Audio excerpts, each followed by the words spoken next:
میری ماں میری بہنوں گزارا کرنا سیکھو. دیکھو گھر کی حالت کیا ہے. تمہارے زبان کے کڑوے بولنے کس کس چیز کو متاثر کر رکھا ہے. تازہ تازہ جانور کٹا گوشت مارکیٹ میں آیا, پانی کوئی نہیں لگا. شیخ صاحب چلے گئے, انصاری صاحب چلے گئے, کمبو صاحب چلے گئے, میرے عزیزو اپنی قوم والے چلے گئے اور جا کے کہا یہاں سے گوشت کاٹ کے دے. حاجی صاحب کہاں کا لوگے, گردن کا, کمر کا لوگے, اٹھ کا لوگے. اپنی مرضی سے گوشت لے کے آیا, تازہ تازہ سبزی اپنی مرضی سے لے کے آیا, گھی ڈالنے میرے عزیزو, مسالے اپنی مرضی سے لے کے آیا.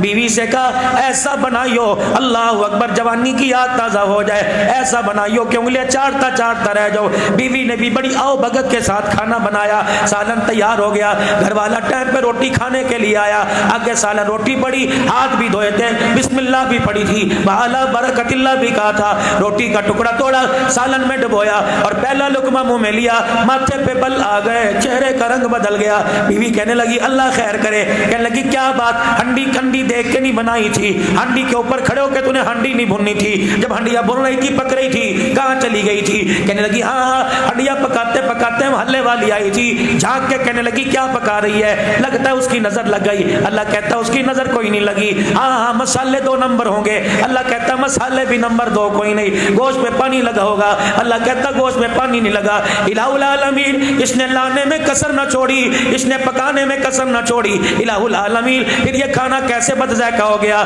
اللہ فرماتے ہیں ہاں میں تجھے بتاؤں, ہنڈیاں بھون رہی تھی, سر پہ دوپٹہ بھی تھا, ہاتھوں کی انگلیوں پہ ناخن پالش بھی نہیں تھی. ہنڈیاں بھونتے بھونتے فون کی گھنٹی بجی, اس نے یوں کر کے دیکھا, اس پہ لکھا تھا امی جان. اس نے فون اٹھایا, ریسیور فون ریسیو کیا, السلام علیکم. وعلیکم السلام. ماں نے کہا میری بیٹی کیا کر رہی ہے, کہاں ہے میری بیٹی.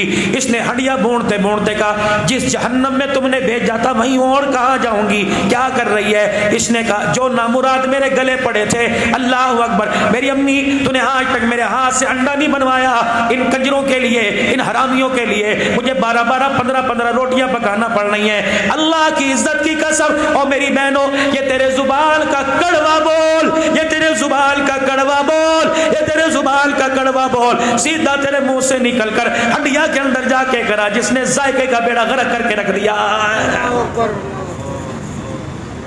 یہ تیرے ہاتھ کا پکا تیری اولاد کھائے گی, کھا کے منہ پر جوتے مارے گی. شور کھائے گا, یقین جان پکانے والی اور کھانے والا دونوں پکا کھا کے اسپتالوں میں جائیں گے. تم کیا سمجھتے ہو کسی کی غیبت کرنا, تم کیا سمجھتے ہو کسی کی بے عزتی کرنا, تم کیا سمجھتے ہو کسی کے عیب اچھالنا, تم کیا سمجھتے ہو کسی پہ انگلی اٹھانا بچ جاؤ گے. الغیبت اشد من الزنا, فرمایا او لوگو زنا کرنے والے کو تو معافی مل جائے گی, کسی کی چغلی کھانے والا, کسی کے عیبوں کو اچھالنے والے کو معافی نہیں ملے گی. مر گئے مر گئے مر گئے مر گئے.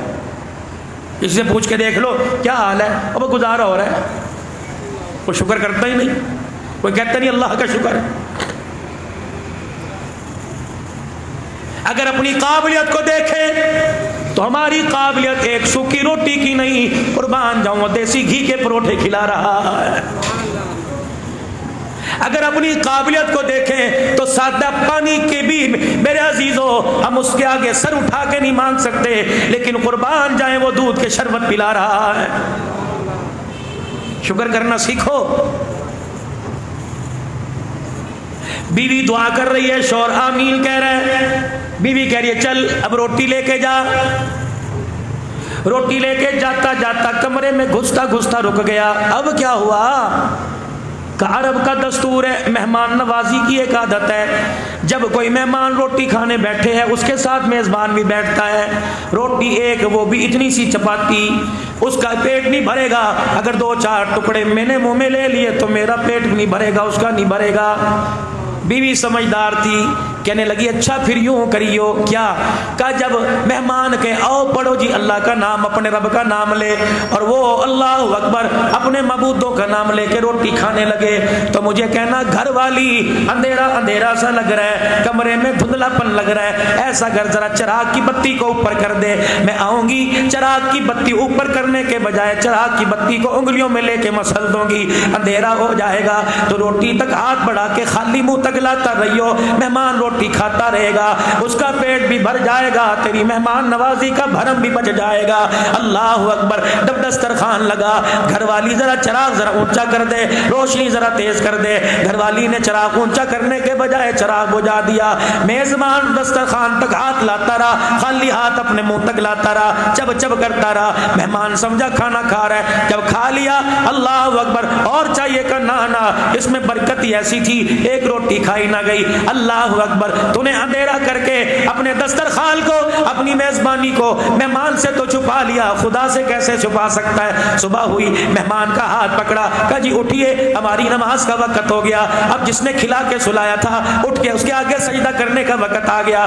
مسجد نبوی میں لے کے جانے لگا. حضور مصلی پہ کھڑے ہو کے دروازے کو یوں دیکھ رہے. جب وہی صحابی مسجد نبوی کے دروازے پر آیا, حضور نے اللہ کا قرآن پڑھنا شروع کر دیا. وَيُؤْثِرُونَ عَلَىٰ أَنفُسِهِمْ وَلَوْ كَانَ بِهِمْ خَصَاصَةٌ. اللہ اکبر. ایک روٹی دینے والے میزبان کو قریب بلایا, فرمایا واہ واہ واہ واہ واہ واہ, کیسی مہمان نوازی کی. تیرے دسترخوان کو دیکھ کر جبرائیل قرآن خدا کا آسمان سے لے کے آ گیا. مر گئے مر گئے مر گئے. زندہ کب تھے؟ اگر زندہ ہوتے تو ختم نبوت پہ کوئی انگلی نہ اٹھاتا. مر گئے مر گئے. زندہ کب تھے؟ نبی کی عائشہ پر کوئی انگلی نہ اٹھاتا. مر گئے مر گئے. زندہ کب تھے؟ اگر زندہ ہوتے تو ابو بکر کو کوئی برا نہ کہتا, امیر معاویہ کی شان میں گستاخی نہ کرتا, حضرت رقیہ ام کلثوم کو گالیاں نہ دیتا, نبی کی عمر کوئی گالیاں نہ دیتا. اور کب تک مرے رہیں گے؟ اس مرے پر میں قبروں میں چلے جائیں گے. اور لوگوں, رزق کا وارث اللہ, عزت کا مالک اللہ, شہرت کا مالک اللہ, حیات کا مالک اللہ, موت کا مالک اللہ.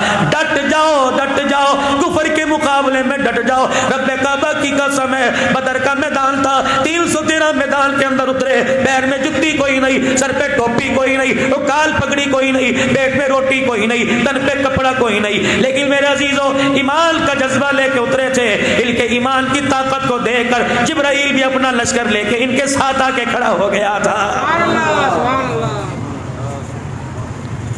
شکر کیجیے اللہ کا ادا, ہر حال میں اللہ کا شکر. تین باتوں کا خیال رکھ لو, ہمیشہ ہمیشہ کامیاب رہو گے.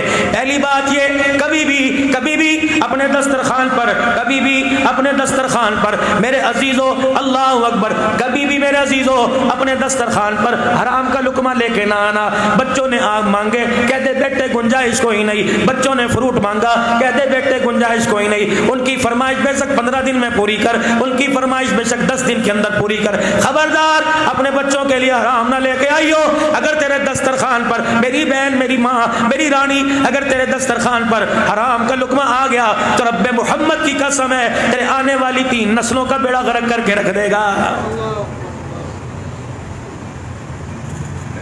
بچوں کو پیچھے لگا دیا. ابو گھر آوے تو کیا کہنا ہے, ہم نہیں بازار سے برف لے کے آتے, ہم نہیں کولر کا پانی پیتے, ہمیں فریج لا کے دے, جہاں مرضی سے لا کے دے. پتہ ہے یہ ابو 6 سال بھی دن رات محنت کرتا رہے, فریج نہیں لے کے آ سکتا, لیکن گھر کے اندر کل کل روٹی کھانے لگا ہے. تیرے ساتھ تو رہنا ہی دشوار ہے, تیرے ساتھ رہنے سے بہتر تھا اچھا گاڑی کے نیچے آ کے مر جاتی, ہمیں زہر کی گولیاں لا دے. تو کیسا باپ ہے, دنیا کے باپوں کو دیکھ, ٹی وی بھی, فریج بھی, گاڑی بھی دروازے پہ کھڑی ہے. ایک بچوں نے فرمائش کی, تیرے سے نہیں کریں گے, کسی محلے والے سے کریں گے, فریج لا دیتا. کیا تھا, اب یہ اللہ اکبر ساری رات کروٹیں بدلتا رہا, اسے فوم کے گدے پہ کانٹے چبھتے رہے. یہ اٹھا, بیوی نے سیدھے منہ بات نہ کی, اس نے کپڑے مانگے کہاں پڑے, اس نے روٹی مانگی کہ اچھا کیا مصیبت دے رہی ہو, رات کھائی نہیں تھی. کل کل کل کل کل سے بچنے کے لیے اس نے بڑا چھرا اپنے ہتھیار اپنے بازو میں سے نکالا. اس نے نہ پیر دیکھا نہ فقیر دیکھا, اپنا دیکھا نہ پرایا دیکھا. گھر کی کل کل سے بچنے کے لیے اس نے دکان کا چھرا تیز کر دیا, حرام کمایا, حلال کمایا. اللہ اکبر, تنگ آمد بجگ آمد, پھر پتہ نہیں کہاں سے سود پہ پیسہ اٹھا کے لاٹری کی بولی لے کے گھر کے اندر فریج لے آیا. تو نے فریج کے اندر برف کا پانی, ایک پیالہ پانی کا رکھا, برف کا پیالہ جب فریج کے اندر جب کے باہر آیا, فریج فرشتے نے اعلان کیا اور اعلان کر کے کہنے لگا اے برف کا پیالہ نکالنے والی، تو نے اس برف کے پیالے میں پتہ نہیں کتنے مظلوموں کا خون ڈالا ہوا ہے، پی لے، شربت بنا کے پی، روح افزا بنا کے پی، دودھ سوڈے بنا کے پی، میٹھا دودھ کر کے کلو کلو پی جا، گٹ گٹ کر کے پی جا، لیکن اس پیالے کو، اس ٹھنڈے برف کے پیالے کو اپنے ہونٹوں کے لگانے سے پہلے سوچ لینا پتہ نہیں کتنے مظلوموں کا خون اس میں آیا ہوا ہے، پتہ نہیں کتنے پریشانوں کے آنسو اور دم اس میں آئے ہوئے ہیں۔ برف کا پیالہ تو تجھے مل گیا، خدا کی طرف سے فرشتہ اعلان کر رہا ہے تجھے حوض کوثر سے محروم کر دیا گیا ہے۔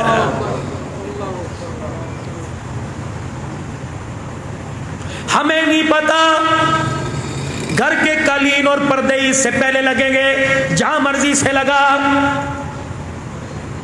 ادھار مانگ رہا ہے، ٹوپی رکھ رہا ہے، راتوں کو چھپ چھپ کے دوست کو فون کر رہا ہے یار 50,000 دے دے، تیری بھابی بڑا پریشان کر رہی ہے۔ اور میرے یارو، جس نے گھر میں پردے لگائے، جس نے گھر میں قالین لگائے، اسے بھی تو رات کو اٹھ کے دیکھ، کروٹ بدل بدل کے رات گزار رہا ہے یا خراٹے مار کے سو رہا ہے؟ اگر کروٹ بدل بدل کے رات گزار رہا ہے، اٹھ کے اس کے پیروں میں بیٹھ جا اور اس سے پوچھ کہ ہماری وجہ سے تیری نیند خراب تو نہیں ہوئی؟ ہماری وجہ سے تیری نیند خراب تو نہیں ہوئی؟ اگر تیری بے چینی کا ذریعہ ہم بنے، ہم تیرے سے معافی مانگتے ہیں، ہم گھر کے پردے قالین نہیں چاہتے، ہم ہاتھ پکڑ کے جنت کے اندر تیرا ساتھ چاہتے ہیں۔ آ جا کے نتیجہ کیا نکلتا ہے؟ طلاق دے دے، آسان کام ہے؟